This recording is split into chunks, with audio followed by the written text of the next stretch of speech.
Well, of course, there's intense competition among the automotive industry to be the first to produce and test a workably robotically controlled car.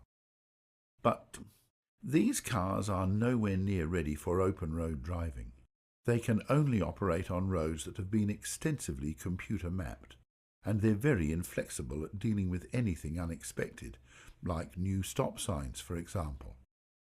Let's see. Other technological issues for some models include problems with operating in some weather conditions, such as rain and snow.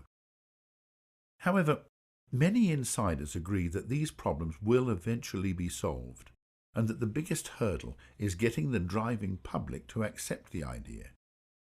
UK and US surveys in 2012 showed that somewhere between 37 to 49% of people would be comfortable owning one of these cars. However, at this time, only 22% of Germans were positive and 24% were hostile about the idea. A more recent international survey in 2015 indicated that 33% would like to own an autonomous vehicle, but most respondents still wanted to be in control of their car. Right, so another issue for the consumer is cost, though this could be offset to some extent because of lower insurance premiums. People may be nervous about autonomous cars, but, the facts speak for themselves. It's estimated that 90% of all car crashes are caused by drivers making mistakes. In 2014, in the USA alone, nearly 33,000 people died in cars. Driverless cars could hugely reduce that number. Some people estimate a 99% reduction in car accidents, but that would require 100% of cars to be robot-controlled. So what about the transition period? After all, whenever it begins, this change can't happen overnight.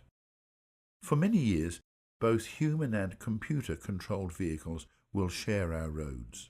Motorway driving is relatively predictable, but, as we know, most cars are driven in complex situations in crowded cities.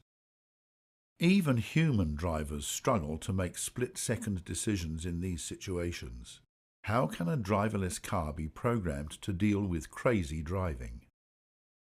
But what's the biggest dilemma? It's an ethical one.